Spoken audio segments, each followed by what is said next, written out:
ahora viene Paul Holmes.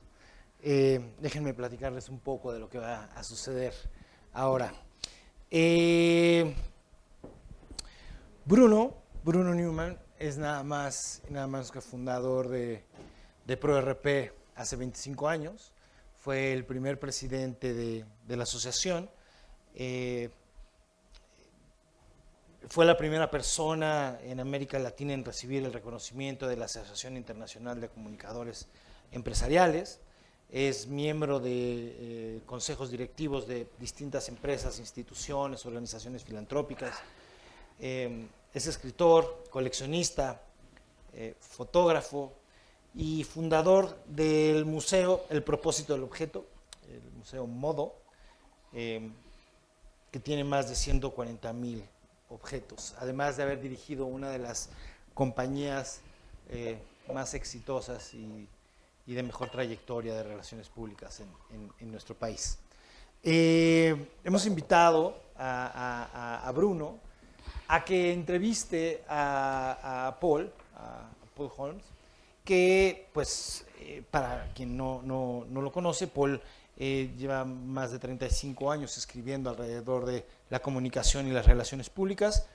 Tiene el medio más influyente de relaciones públicas en el mundo. Provoke Media, ¿no? Proporciona informes, datos, análisis, y esto lo hace alrededor del mundo con sus ediciones en Asia, en América, en Europa, Estados Unidos. Y bueno, además son los responsables de entregar lo que podríamos llamar los Óscares de las relaciones públicas, los Sabre Awards, que en su versión Latinoamérica los tenemos en un rato más. Y bueno, creo que quién mejor para entablar una conversación de comunicación, relaciones públicas de antes, pandemia, pospandemia, futuro, que dos personas que han sido parte de esta historia, no solamente en México, sino en el mundo. Bienvenidos, qué bueno que están con nosotros. Thank you, Paul. Gracias, Rafa. Gracias. ¿Están ustedes ahí? Sí, ¿verdad? Sí. Están ustedes focos aquí. ¿Podríamos bajar un poquito la luz, por favor? No damos cardillo, los dos pelones, no estamos, ¿no? Bueno, I'm asking if they don't reflect our heads, or not. Brilliant heads don't reflect on them. Sí. ¿Ok? Sí, sí. Yeah. ¿Cuánto tiempo tenemos, Rafa?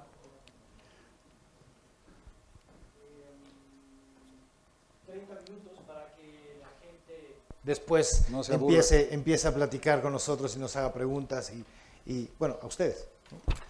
Gracias. Muy bien. We have 30 minutes so they can ask questions later. Cool. Okay. Buenas tardes. Good afternoon.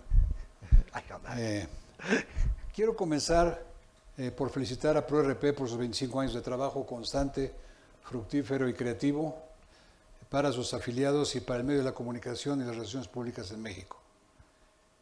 Felicito también a Olga Oro, a quien no veo.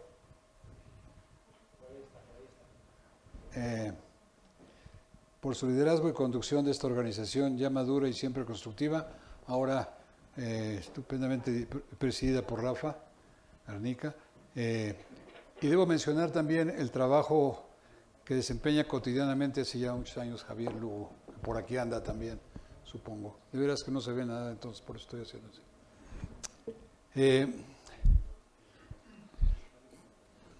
También deseo agradecer la invitación que me hicieron por estar hoy aquí, para estar aquí con ustedes, la oportunidad de dialogar con el prestigiado Paul Holmes, hombre clave y reconocido en el ámbito internacional en la comunicación y las relaciones públicas. Y finalmente, celebro este diálogo aquí, en mi alma mater, donde aprendí hace muchos años el ABC de la comunicación y donde se gestó mi carrera profesional. Tengo profundo agradecimiento y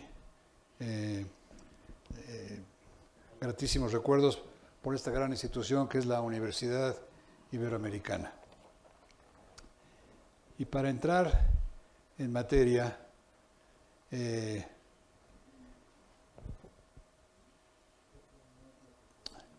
Paul, for people like you who have been in the public relations city all over the world, in public relations all over the world, I'm going to ask you universal questions, things that would apply here, there, or everywhere. And then maybe at the end I'll get to the practice in Mexico as you may see it. One first question that occurs to me is, what do you think is the profile of a good PR professional today? How would you describe the ideal practitioner of this PR business? We just met over lunch. Let me just start by saying that this whole thing seems wrong to me. First of all, the journalist should be asking the questions. And second of all, the least famous person should be interviewing the most famous person. Come back next year. We'll do it next year. This is all upside down, okay? Upside down. But since you asked, look, I think that we could spend the whole session, 30 minutes, talking about the qualities that make a good public relations person, and we could talk about the skills that you need today, the writing skills, the critical thinking skills, all of that. But for me, great public relations people have, I think, I want to talk about the personal qualities that make a great public relations person. So, I'm not sure this is in any particular order, but number one, curiosity. Curiosity about the world around us, about the company we work for, about the people we communicate with. The best public relations people are always learning. They are immersed in popular culture, so they know what's going on in the zeitgeist. They are immersed in their companies, so they know more about how their companies really work than anybody else. And they are immersed in the communities around their companies, so they understand what it is that stakeholders, employees, consumers, the media are really interested in. The second quality that I think is incredibly important today, empathy. I think empathy and compassion. It is very easy in a corporate culture to begin to believe that you are the good guys, and anybody who is dissatisfied with your organization, anybody who's unhappy with your organization, is an enemy or an opponent. And what is required in the world we live in today is the ability to understand and sympathize with people who have the opposite view that your management has. Your job as a communicator is to listen to all of those people and what they're saying, even if it's critical, even if it's hostile, and be able to bring it back to your management team and say there are people out there who hate us and they're not completely wrong. Then I think you need integrity. We are in the business of earning trust. We are in the business of earning respect. You can only do that by being truthful. You can only do that by being honest. You can only do that by dealing with people in a straightforward way. And personal integrity in public relations is something that you and your clients are going to be constantly judged on. And if you stray from that straight and narrow ethical path, if you become part of the disinformation problem, if you become part of the intellectual dishonesty problem, you are doing yourself and your clients a massive disservice. And then the final thing that I think is important if you're a public relations person today, because it is the only thing that makes those other three things work, is courage. Courage is the difference between being an order taker and a counselor. If you can be a good communicator simply by doing what it is your boss tells you to do. If you're firing 10,000 people and your boss says go out there and explain why that's a good idea to fire all those people, and you go out and say we did it because it helps our profit and our shareholders will do, that's a decent job as a communicator. The courage is to say to your boss, maybe that's the wrong decision. Maybe we should think about this differently. Maybe we should put employees ahead of shareholders sometimes. Maybe we should put the environment ahead of shareholders sometimes. Courage is taking all of that empathy and all of that integrity and putting it into practice when everybody else in the company wants to do the easy thing. And those, to me, are the qualities that take you from being a decent communicator to being a great public relations counselor. That's very good.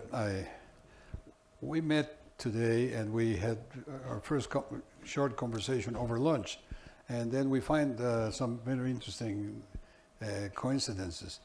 One of them, since we're talking to agencies here mostly, is that we both coincided that we were always looking to hire people that were better than us. And I was fortunate enough to find them, and they were there, and they still are, and those people meet these qualities that Paul had just described. So let's go ahead with the next one. What do you think has changed between the 20th and the 21st century? This last 20 or so years, there's been a lot of changes, and we all remember Heraclito, who said that the only permanent thing is change. So we have to continuously try to find out what is going on. But a lot of things are going on, more than I can ever remember. When I first started in this function of PR, or communications that I rather call it,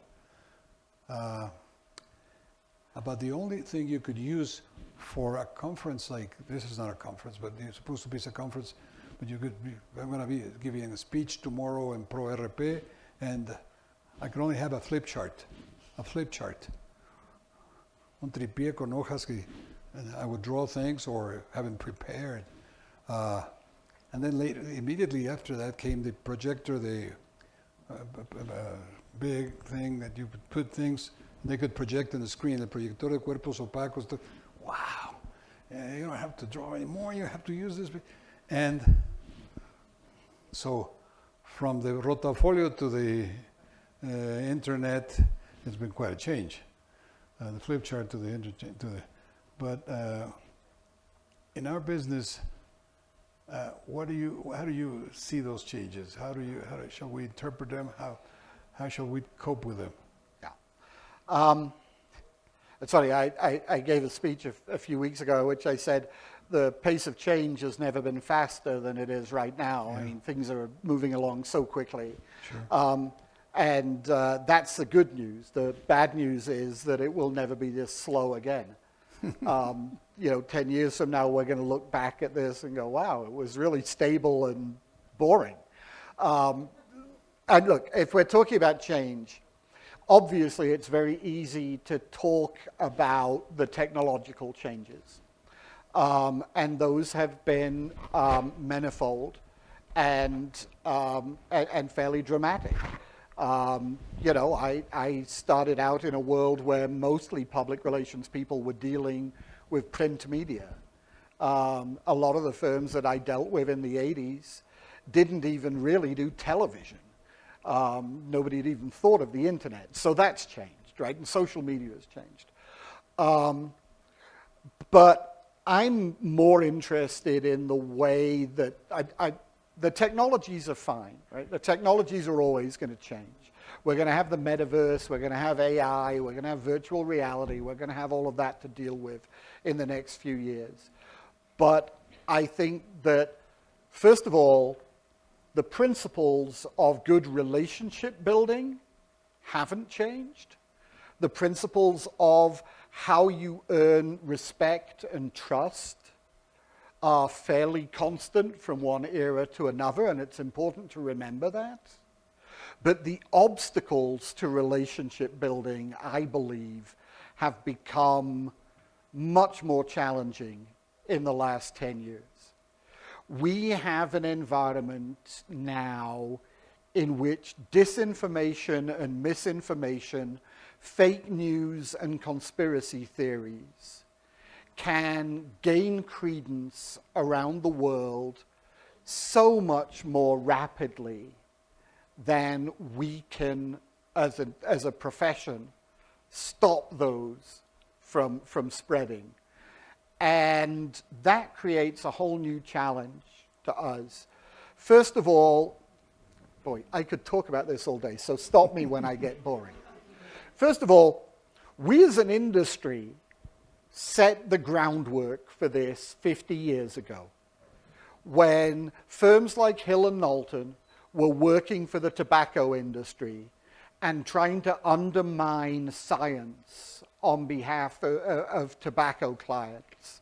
They pioneered techniques that are being used today to call into question climate change, to raise doubts about the efficacy of vaccines, and that are constantly eroding public trust in science, in authority, and yes, in corporations. We, to a certain extent as a profession, sowed the seeds of our own destruction, because if companies are not credible and media are not credible, then we have no channel through which we can earn trust.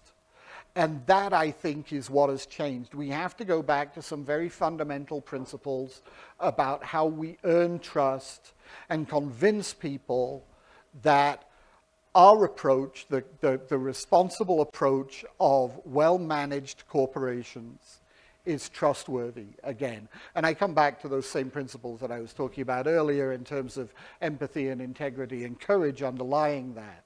But the environment into which we communicate today is so much more complicated and so much more difficult to navigate. Mm-hmm. That, to me, is a big change. Sure, sure. Now, during the pandemic, which is another fact to consider, what do you think changed more? The clients, the PR industry, or the priorities? Initially, I think that there was a huge change in priorities. And two things, maybe three, two things became much more important. The first was internal communications. I have always felt that, to a certain extent, and I know this is where you got your start, so your experience of this might be a little different than mine, that employee communications was an area where public relations was missing a huge opportunity. Yeah. That our external communications in the 80s and 90s and beyond became much more sophisticated and much more elaborate. Our employee communications stayed largely superficial. Posters and balloons and parties and just even internal publications were boring and gossipy inside companies. Suddenly, when the pandemic hit, employee communications became much more important. First of all, you had to convince employees that you really cared about them and that their health and safety were important to you. Then you had to find ways to create a coherent or maintain a coherent culture when your employees were dispersed in their homes, not coming into your offices or your factories every day. Then, as the pandemic progressed, you had to deal with mental health issues in the workplace, people who were stressed, people who were suffering from anxiety and depression, people who couldn't cope with the trauma that was going on all around them. And then as we came out of the recession and started to try, the pandemic rather, and tried to get people back into the office, you had to deal with the Great Resignation, people looking for new opportunities, people who were, as the American phrase is, quiet quitting, people who didn't want to be part of the rat race, who wanted to go in, do what they were expected to do, and then go home, but not make the extra effort. All of those employee issues are now sort of top 10 issues for CEOs. They are the things that are keeping CEOs awake at nights. And public relations people are increasingly able to demonstrate their value in communicating internally with those audiences. Crisis communications obviously also became a much higher priority in those early days of the pandemic. Then we saw, obviously, an increase in digital and social as channels to communicate with, because experiential channels, events and sponsorships were no longer as easy to pull off as doing things online. And so we saw an accelerated shift into the digital realm that we hadn't seen before, or that was faster than we'd seen before. Healthcare became a much more important sector around the world in our industry, and building trust in healthcare became much more important. And also, in part because of the pandemic, but also in part because of the rise of populism around the world. We were talking about, in my countries, Trump and Boris Johnson and, their equivalents. No more names. Around the world, you have Bolsonaro a few miles south of here, and there's a lot of craziness out there. Geopolitical issues suddenly are much more important than ever before. Mm-hmm. And one of the things that was fascinating to me was talking to public relations people in the days after Russia's invasion of Ukraine, and finding out that big companies were turning to their PR, corporate communications executives and PR agencies, and asking, what should we do? Not just what should we say, which has always been the question we were asked, but what should we do? Do we close our shops and factories in Russia? Do we stop doing business with Russia? What are the reputational impacts of this giant geopolitical storm? And more, I found companies listening to their PR advice, even when their finance people and their operations people and their manufacturing people were saying, we have to stay, we're making money in Russia. And the PR people were saying, we have to leave because people will hate us. And companies listened to their PR people. That was a really dramatic change to me. And I think if there's one consequence of the pandemic that will be long-lasting, it is the understanding that public relations is a mission-critical discipline today. It is as important, your chief public relations person is as important as your CFO, as your legal people, as your human resources people, as your marketing people, because they understand the world in which you're doing business, and they help translate that world for the leadership team of the organization. That's a big change. I would add to what you just said, talking about my experience running CMAT for over 30 years. Times of crisis, economically or politically, we haven't ever lived a pandemic as the one that we have still today, but are normally good times for PR agencies. The companies, the clients say don't know what to do. It's new. It's facing a new experience. New things are coming. So this has been proven through history, and that's a fact. But you said it in very good words.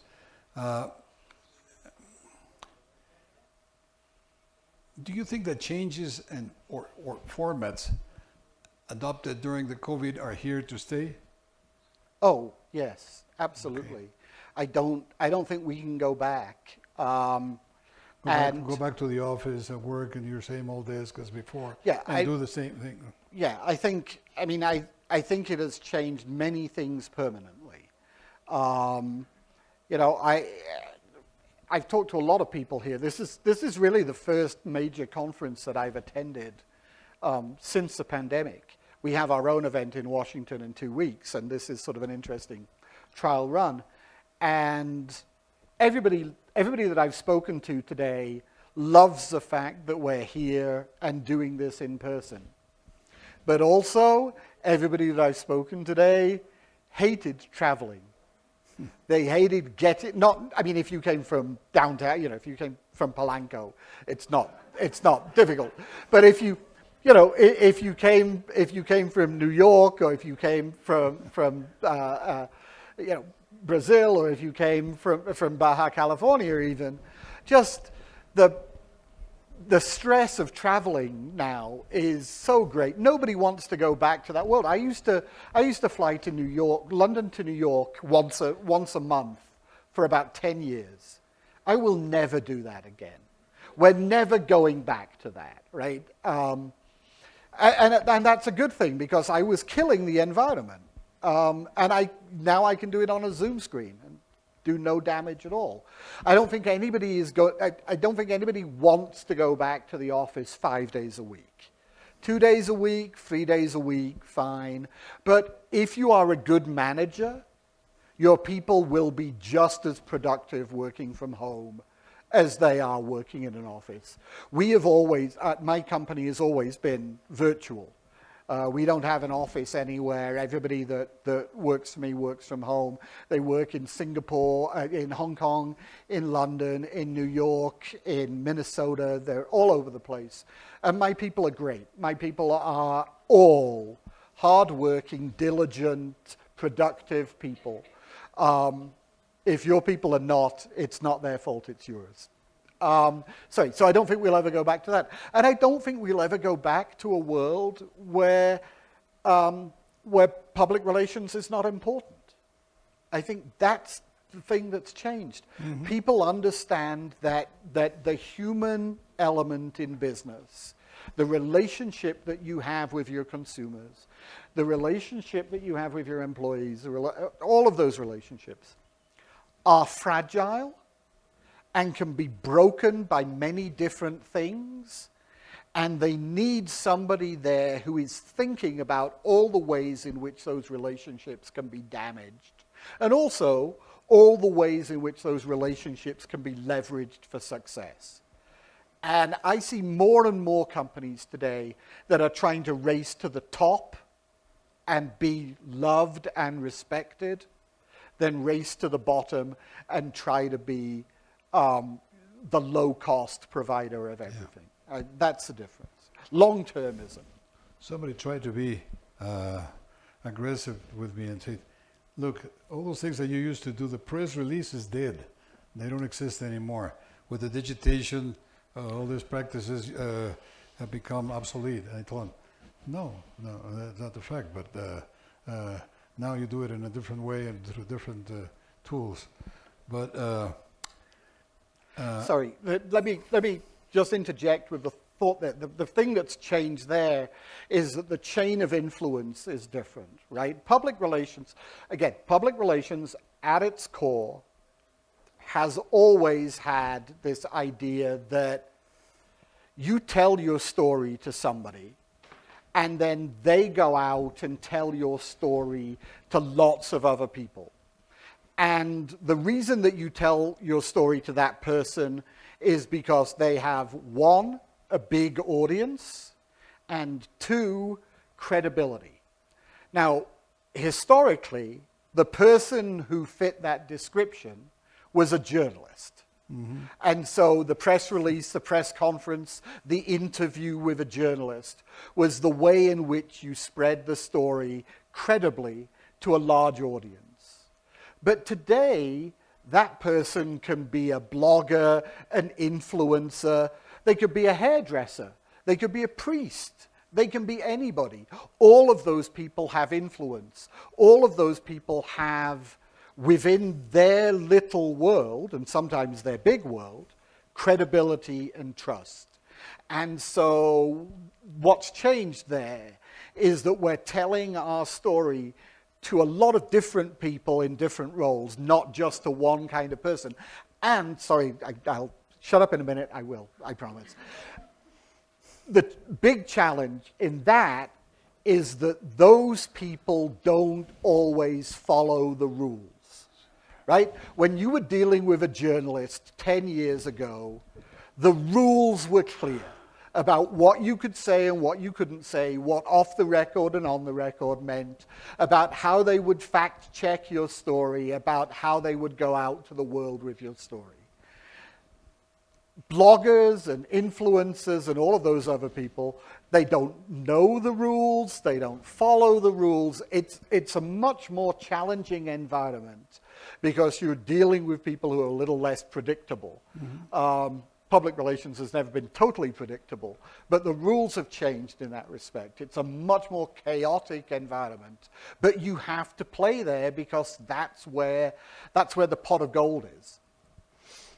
Agree. I'll make a final question because we want to hear what the audience has to say, and that will be the most interesting part, the dialogue we can establish here. But I don't want to end this before asking you, what is your opinion about the practice of public relations in Mexico? How you've been exposed to it or not? How does it compare with Europe, Asia? You've been all over. You're someone who really knows how this practice is taking place everywhere else. So from what you see about our country, what would make our case different or exotic or chaotic or I think perfect? Yeah, I think there are a couple of points that I'd like to make about Mexico in particular, and the sort of less well-developed markets in general. I mean, when I started writing about public relations, it was in the UK and the US primarily, and that's where the sophisticated, mature public relations business existed. That's 80 years. I shouldn't say that because I know that you were practicing public relations of that type in Mexico even then, but I didn't know about you. So what I knew about was the UK and the US. And there was a significant difference between how PR was practiced there and the rest of the world. That difference is much narrower today. It used to take 10 years for an idea for the States to reach Cambodia, and now it takes 2 days. We catch up quickly. And we also, I think, understand today that good ideas and new ideas come from everywhere. The global PR community is not about the UK and the US teaching everybody else how to do PR properly. It's about everybody learning from everybody else. And there are lessons to be learned in markets like Mexico, just as there are in markets like London and New York. The second thing that I'd say is because the Mexican public relations business came of age recently, relatively recently, markets like Mexico didn't have to unlearn all of the bad habits that PR firms in New York and London have had for years. You could start with a relatively blank piece of paper, which is why I think things like digital and social content creation and new channels like TikTok are being used as cleverly in Mexico and throughout Latin America, to be fair, but in markets like Mexico, in some ways more advanced than they are in developed markets. And then the other thing is, because there's an inverse relationship, I believe, between budget size and courage and boldness in public relations. And if you've got a big $10 million budget, like a lot of companies in America do, your PR is safe, your PR is conservative, and your PR, frankly, is a little boring. If you have I don't know what a typical budget in Mexico today, whether a good budget is, but if you have $50,000, you need to be bold and creative and courageous and a little bit risky, just so that you can maybe, I I don't know how many people in the audience are baseball fans. I keep coming back to baseball. American PR firms are very happy to hit singles all day long. In emerging markets like Mexico, you see people swinging for the fences. You see people trying to hit a home run. Does it always work? Obviously not. You strike out occasionally. But when you hit a home run, boy, it's spectacular. And if you're still here this evening when we go through the Sabre Awards for Latin America, you will see so many campaigns that had big, bold, risky, creative ideas that were just wonderful. And obviously the ones we recognize are the ones that go out of the park, not the ones that you strike out on. But I think there's a risk-taking quality to PR here that I think is exciting and encouraging. It's such a dynamic market. I agree with you, and I know the market quite well. I said that was the last question, but I have another one that I think would be of interest to everybody here. What do you think, since you see the world and you have an international view, what do you think is the trend for the future? Global agencies with offices in relevant markets, or independent agencies specialized in their own market? Okay.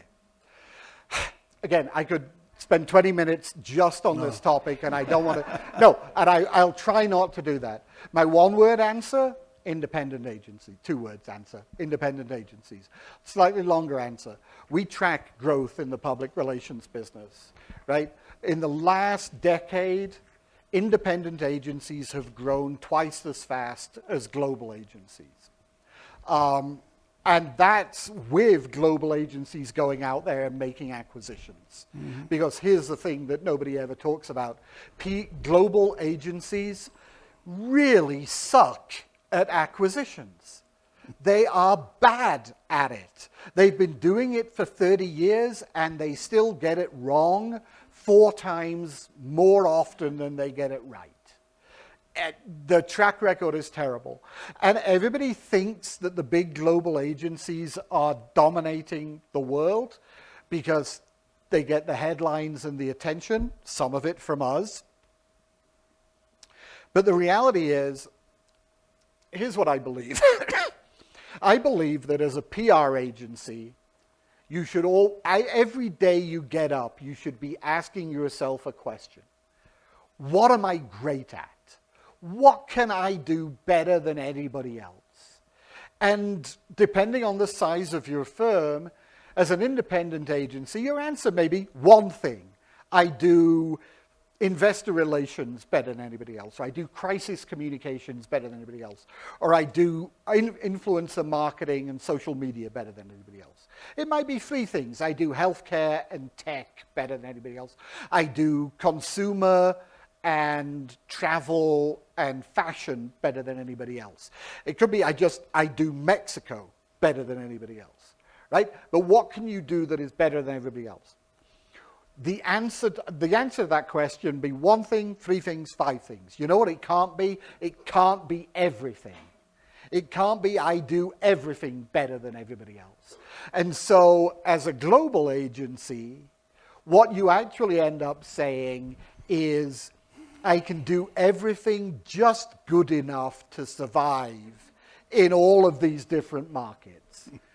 And what that means for a client is, if as a client you are looking for convenience, then you hire a global agency.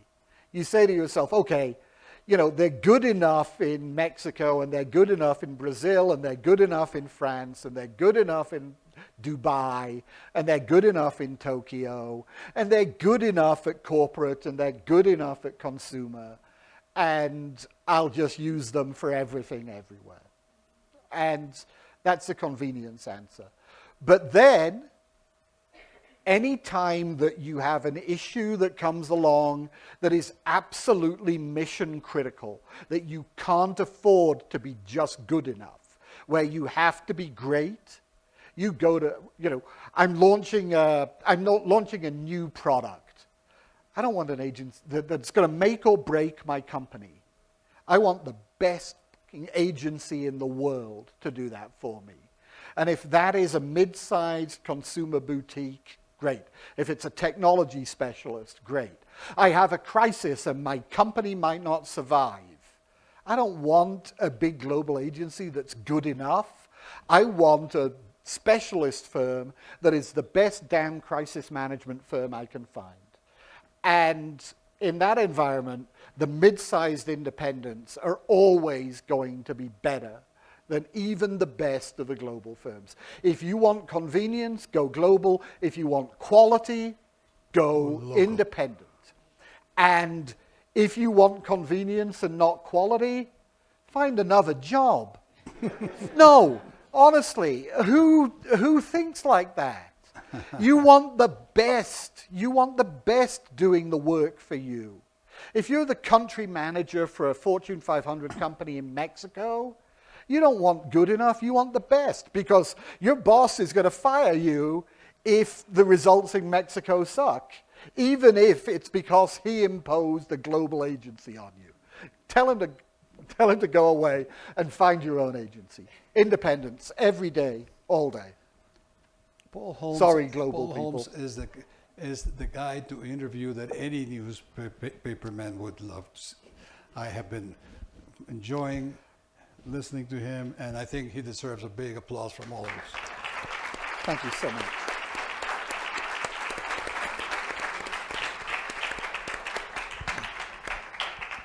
Well, that answer, I think it paid the ticket for the whole, the whole event. Are there any global agencies in the audience, by the way?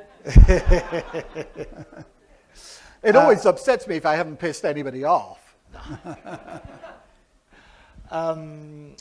Hay varias preguntas, pero Oscar, me parece que tú quieres preguntar algo. Hi, Paul. Since you opened the little can of worms called influencers, I have I've got twofold question. The first one has to do with whether or not you feel that these newfound media outlets, these new influencers, Kardashians and all these kinds of unspeakable elements will eventually subsist in the future, and this is kind of the first part of the question. The second one has to do a little bit with this strange phenomena we're experiencing in countries because of this polarization, social polarization the governments have been fostering throughout the world, not only in Mexico, but in the US, you know, the left and the right, the conservatives and the liberals. And it has created a certain level of nihilism with the audiences, which right now affects significantly the credibility of brands and whether or not these influencers are actually part of the problem, not part of the solution. Okay, so I think those are obviously two slightly separate questions, and so I'll take them one at a time. Influencers, to begin with. Do I think influencers are here to stay? Absolutely. Now, I'm going to push back a little on definitions here. Do I think Kim Kardashian is an influencer? A little bit. But I think what we've seen happen over the last few years is in the marketing services sector, a little bit of a clash of philosophies. And so the first wave of influencer marketing was driven by a lot of advertising people who said what advertising people always say: how do I reach the biggest possible audience with the simplest possible message? And so they looked at who has the most followers, who has the most fans, and they were the influencers that they used. And they spent a lot of money to place their products with those influencers, and in many cases they wasted a lot of money. I think what you've seen in the last 2 or 3 years, maybe a little longer, is a very different model of influencer marketing that has come up in the public relations industry, which has been more about how do I find, I'm trying to think of a good example. So let's say you're marketing a health drink, right?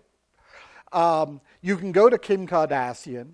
You can have her say, this is my favorite health drink, Honest. I'm not saying that because they paid me to 10 million people. And it goes out there into the world, and maybe 1 in 10,000 of Kim Kardashian's followers actually pays attention and thinks, ooh, maybe I'll drink that because Kim Kardashian drinks that, maybe.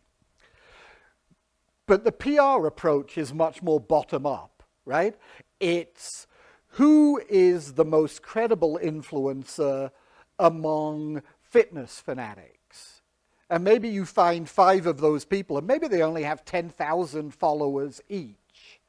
But when they recommend something, it means something to their followers.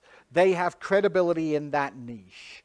And that, to me, is the future of influencer marketing. It's not Ashton Kutcher and Kim Kardashian and people with 1 million followers.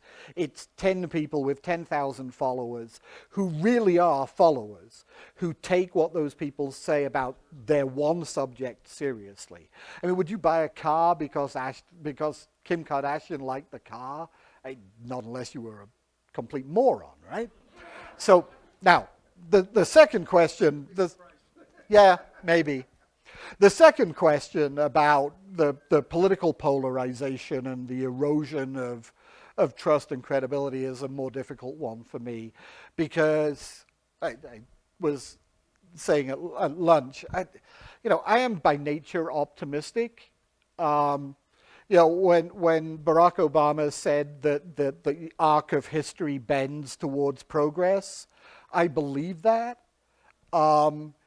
And the fact that over the last 10 years we have seen this rejection of fact and truth and reason and science and expertise, and this embrace of superstition and paranoia and conspiracy thinking and fake news, is deeply disturbing to me. Do I still believe that truth and reason will win eventually? Yes, but I am not nearly as confident as I once was. And I do think that companies have to choose whether they want to be part of the solution or part of the problem. And what we've seen, I'm sorry, I'm answering much too long answers. But what we've seen in historically is that companies have been willing to subvert truth if it was useful for them in the short term. I'm thinking about climate change in particular, but there are other areas. If it was useful for companies in the short term to destroy confidence in big institutions, in academia, in government, in science, in activism, then they would do that. We have to stop doing that, because we cannot do business, none of us can do business, in a world where bad ideas are as powerful as good ideas. That's a crazy, chaotic world. It's ultimately anarchic and destructive, and it's not conducive to doing business in a predictable and rational way. And we have to start taking the long-term view and being part of the solution, not part of the problem. We have several questions of people watching us abroad, but aquí hay otra pregunta, ¿no? Thank you. I'm coming from Costa Rica. Hi. And I want to take the chance to make a couple of questions. One of them is about brand PR. So we know that now people believe in news and other sources rather than corporations. So what the companies should focus in order to continue creating brand advocacy. And the second question is about metrics. If add value is not going to be the key KPI, so what we are talking about, views, likes, that thing. So thank you very much. Okay. I'm going to make my answers shorter from now on so we can get more questions in and I don't bore anybody. But, so my first answer on brands is focus on relationship building, focus on the things that make your bonds with consumers stronger. Right now, what is driving so much of that is purpose, is finding a cause beyond profit that connects with your audience and your unique proposition, and baking that into your brand in an authentic, sincere, and not manipulative way. So purpose is going to continue to be important. I don't think there's anything particularly insightful about that, sorry. Metrics. The word that you used in your question is the word that I think is critical to public relations metrics, which is advocacy.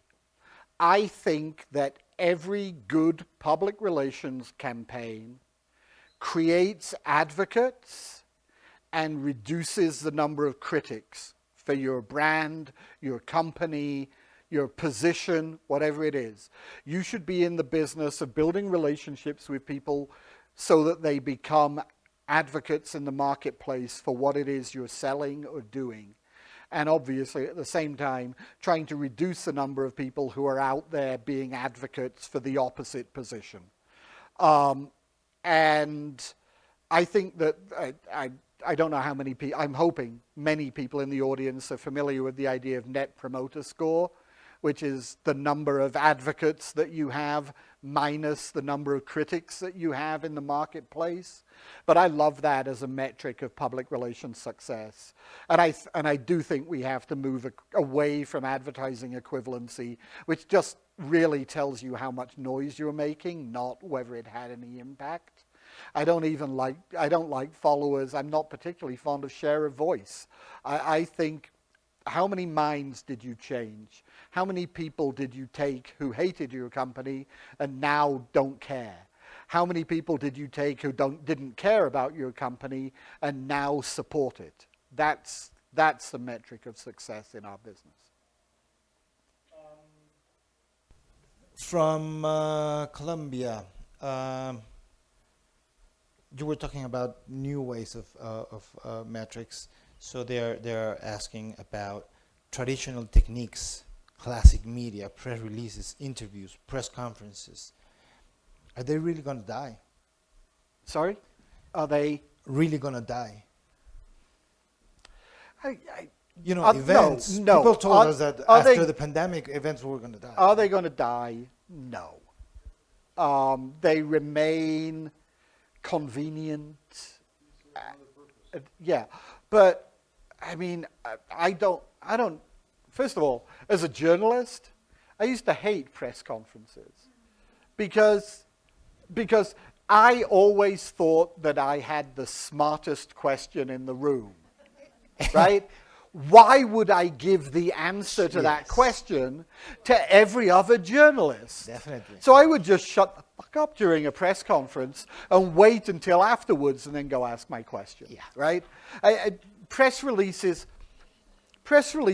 and press conferences are okay if you want to get a fixed message out to a group of people quickly. But they're not, but don't think that you're engaging in quality communications. Don't believe that you're building a relationship. You're not. You're just disseminating information. Is that useful? Yes. Is it going to be the driving factor in communications? No, not going forward. Right. Absolutely. See? Hi. By the way, I just have to say, I love meeting somebody in a marketplace like Mexico that I'd never met before who was doing this stuff 20 years before I even started thinking about public relations, who thinks about this business, I hope this is a compliment and not an insult, almost exactly the same way that I do. I love finding people who are kindred spirits, who I didn't necessarily expect to find. This has been a really fun That's day the way I feel. for me. Thank you.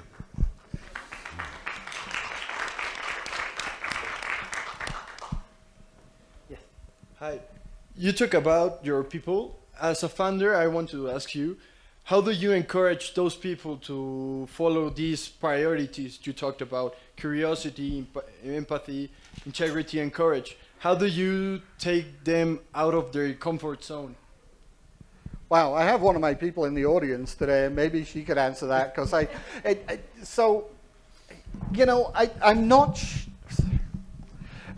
I don't necessarily think about this all the time, right? I have a very, let's call it fluid leadership style. First of all, I'm values driven, not rules driven. I am example driven, not instruction driven. And I am rewards driven in that, if somebody is exercising those values, I think they get the message that myself, and to be fair, my partner, who is now much more involved in the day-to-day business management and way better at it than I am, that the praise that we give and the kind of behaviors that we reward. But we do almost zero formal training. We do very little in the way of KPIs. We just, and this, by the way, is really easy in a company of 11 or 12 people. If you're in a company of 50 people, you need much more structure than this. But we rely on the company culture and the values that we believe in, I think, to set that tone and to guide that behavior. We show people what we want rather than telling them what we want. This is a horrible answer. Diana, do you have anything to say about how we do that? Well, I think it is about the company culture and the way we do want to rise to the occasion for the company, as well as, I think you have a very self-motivated in the way that we built the company that you have to be, because we're so also independent. But I think it's really about that people really do believe in what we're doing, and you want to improve for the company, and you want to improve for yourself. You want to self-improve. So sometimes you have no choice but to push it to the next level. Yeah, the fact is that we believe that those things are, first of all, we're a company of journalists. You can't be a journalist and not be curious, right? We try to be empathic, but it's a difficult question for me to answer. I think it happens. It happens sort of organically. It's weird. And you've obviously been along with, but I was going to say it's organic. It's all in who you hire and the way it builds and the way we work together. And it is endemic to a small company. These things are more about the music than they are about the lyrics, right? It's more about the tone than it is about, you can't do, maybe you can. I can't do this via an employee manual or a written set of instructions. I can just say, this is what we believe in as a company, and then act as if I really do believe in that, and hope that that infects the whole organization. Sorry. Paul, we have a lot of questions, but we need to finish. We have Michelle Egan from PRSA waiting on the line, and she's going to connect. So we have to keep on going, and we have the awards in a while. So thank you very much. Thank you very much. Bruno, muchísimas gracias. It's been really encouraging and really happy to have you here.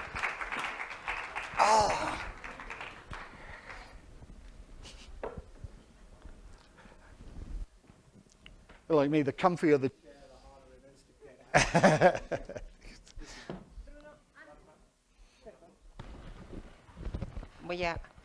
Queremos que te quedes un momentito con nosotros porque no sé si algunos de ustedes leyeron la convocatoria que mandamos en redes y en algunos mensajes de que, aprovechando nuestro 25 aniversario, queremos hacer una cápsula de tiempo. queremos hacer una cápsula del tiempo que capture principalmente pues lo que hemos hecho, lo que estamos haciendo actualmente, y con toda la idea de guardar estos momentos, estos documentales que nos van a mandar ustedes, los documentos en vía digital. Ahorita. Y la idea es que esta cápsula, se guarde en el Museo Modo. Ajá. Bruno nos ofreció ponerlo en el Museo del Objeto, guardarla durante por lo menos 10 años. Ya veremos si la abrimos en 10 o en 15 años. y tratar de revisar qué ha cambiado, ¿no? Si lo hubiéramos hecho hace 25 años, muchas cosas hubieran cambiado. No. Pero bueno, muchas gracias, Bruno. Queríamos aprovechar que estás aquí y ahorita les vamos a publicar acá la convocatoria para que todos sepan de qué se trata. ¿Se quieren poner ustedes dos ahí porque les quieren sacar fotos a los dos, por favor? Expecting a picture of both of you, please. Just in the middle. The most brilliant people in the room. Te doy un abrazo así, a la mexicana. Luz. Habría que subir un poco la luz para que todos puedan tomar. Okay.